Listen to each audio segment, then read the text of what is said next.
चले, अब जैसे कि हम देख रहे हैं बाजार के अंदर काफ़ी वॉलेटिलिटी है। इक्विटी मार्केट में देखते हैं जरा हलचल किस तरह की चल रही है जो है कमोडिटी मार्केट में, खास तौर से एग्री कमोडिटीज़ में।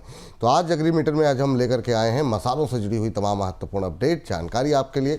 आपको बता दें कि एनसीडीएक्स पर ऊपरी भाव पर आज मुनाफा वसूली जो है वो देखने को मिल रही है, खास तौर से हल्दी की कीमतों में, जिसकी वजह से दबाव देखने को मिल रहा है। हालांकि मंडियों में हम देख रहे हैं कि आवक थोड़ी सी कमज़ोर देखने को मिल रही है, जिससे कि हल्दी की हाजिर मांग जो है वो जो है मजबूत बनी हुई है।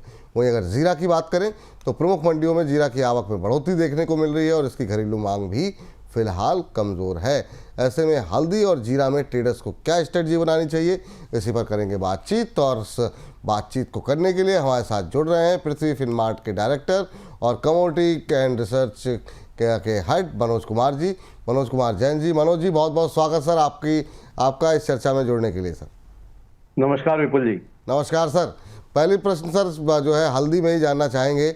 हम देख रहे हैं कि अच्छी खासी मजबूती, बहुत सारी ट्रेडिंग कॉल हमने दी, यहाँ पर आपकी तरफ से भी आई, अब थोड़ी सी नरमी देखने को मिल रही है। अभी ये दबाव जो है वो कब तक रह सकता है सर हल्दी पर? हल्दी में विपुल जी हम देखें तो 16,000 के आसपास के स्तर हल्दी ने टेस्ट किए थे। उसके बाद यहाँ पे एक मुनाफा वसूली का दौर शुरू हुआ था और हमने कीमतों को नीचे में 14,000 के भी नीचे फिसलते हुए देखा था। लेकिन हमारा मानना है कि यहाँ पे 13,750 जो है टेक्निकली हल्दी के लिए एक महत्वपूर्ण सपोर्ट जो है एनसीडीएक्स पर बने हुए हैं और निचले स्तरों से हम देख रहे हैं कि यहाँ पे बाइंग जो है इमर्ज होती हुई दिख रही है। डोमेस्टिक जो डिमांड है वो बेहतर बनी हुई है, तो वो भी यहाँ पे कीमतों को निचले स्तरों पर सपोर्ट कर रही है।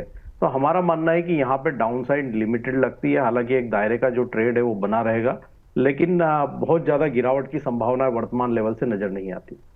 अभी करें क्या सर? क्या मतलब हल्दी में फिर शॉर्ट टर्म के लिहाज से अगर हम बात करें तो अभी क्या फिर आप कह रहे हैं कि शॉर्ट पोजीशन नहीं होनी चाहिए, ये जो गिरावट है इसमें थोड़ी थोड़ी बाइंग करनी चाहिए अभी हल्दी में? बिल्कुल, निचले स्तरों पर एक बार शॉर्ट की पोजीशन में मुनाफा वसूली कर लेना चाहिए। वहीं हमारा मानना है कि 14,000 के स्तर के आसपास 14,040 जो है एग्जैक्ट लेवल होगा, वो मिले तो यहाँ पे मैं वायदा में बाय कर सकते हैं। स्टॉप लॉस इस ट्रेड में 13,740 का रखना चाहिए और ऊपर में 14,650 वहां तक हल्दी का जो मैं वायदा है वो वापिस एक बार जा सकता है। तो यहाँ 14,000 से 14,650 का जो रेंज है वो देखने को मिल सकता है अगले 1 से 2 सेशन। चलिए, तो ये जो लेवल्स बताए गए हैं, रेंज बताई गई है, उस पर आप रखें ध्यान। ये तो बात रही हल्दी की। देखिए हल्दी का टॉपिक भी आ गई आपकी, जो है क्या होना चाहिए। 14,650 के टारगेट यहाँ पर निकल के आ रहे हैं। लास्ट में इस पर और डिस्कशन करेंगे। 13,740 का एक स्टॉप लॉस भी आपको लगाने की सलाह दी जा रही है। 14,040 के आसपास यहाँ पे खरीदारी करने की बात है। लेकिन हल्दी से थोड़ा सा आगे बढ़ते हैं और जरा बात कर लेते हैं जीरे की लोग करके। मंडियों में जीरा की आवक हम देख रहे हैं कि बढ़ती हुई दिखाई दे रही है, जिससे कीमतों में ज़्यादा तेज़ी के आसार फिलहाल अब कम दिखाई दे रहे हैं। आगे किस तरीके से सर आप जीरे की कीमतों में भाव में उतार चढ़ाव देख रहे हैं?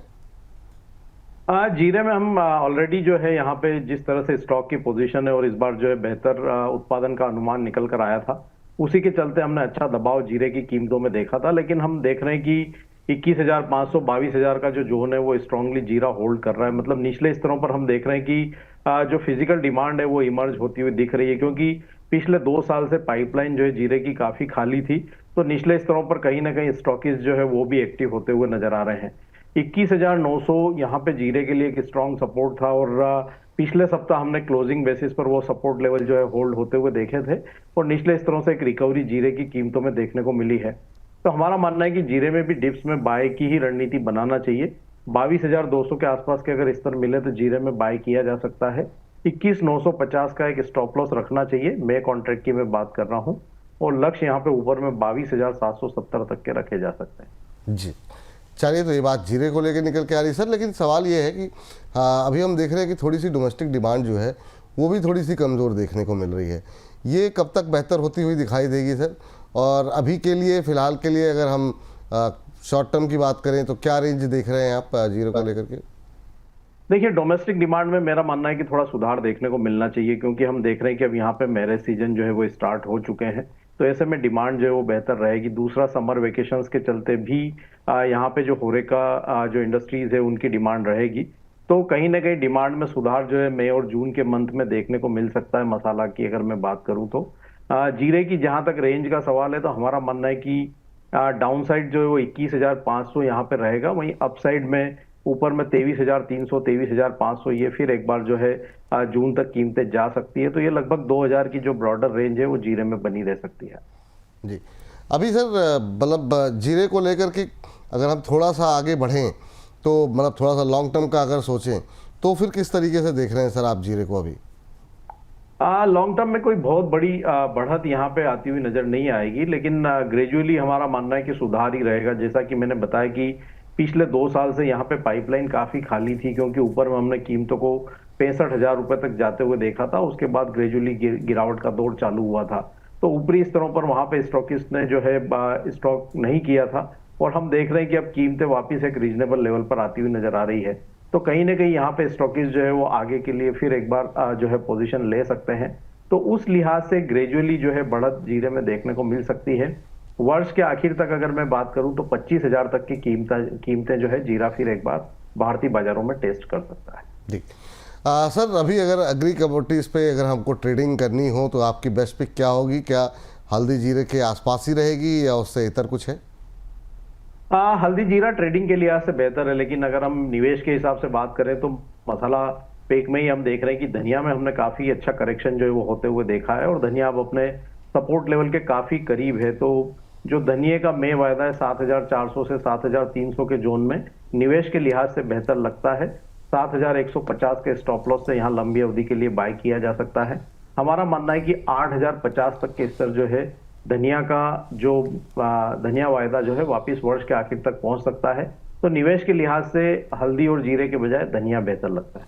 निवेश के लिए जो है धनिया अच्छा लग रहा है, और यहाँ पर 8,000 से ऊपर के लेवल देखने को मिल सकते हैं। 7,496 के लेवल अभी देखने को मिल रहे हैं। तो यहाँ से अभी 500 रुपये के अपसाइड, 500 रुपये से ज़्यादा के अपसाइड की उम्मीद है। तो यहाँ पर निवेश के लिए ट्रेड कहाँ करना है ये अभी आपको बता दिया गया है। हल्दी और जीरे में ट्रेडिंग स्ट्रेटजी आपको सजेस्ट की गई है। एक बार ज़रा दिखा दीजिए, ताकि ट्रेडिंग के लिए और इन्वेस्टमेंट के लिए दोनों नज़रिया हमने आपको कमोडिटी को लेकर के बता दिया। धनिया में खरीद के चलें, और इन्वेस्टमेंट के लिहाज से, ट्रेड के लिहाज से हल्दी खरीदें 14,040 के आसपास खरीदें। 14,650 तक के लेवल देखने को मिल सकते हैं। 13,740 का स्टॉप लॉस लगाना है। इसके अलावा आपको जो है जीरा भी खरीद करके ही चलना है अभी के माहौल में, और जीरे में आपको 22,770 तक के लेवल देखने को मिल सकते हैं। 22,200 के आसपास खरीदें, और जो एक स्टॉप लॉस सजेस्ट किया गया है वो है 21,950 का।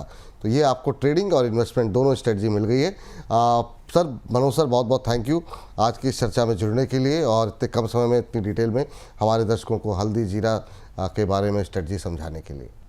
Thank you Vipul ji.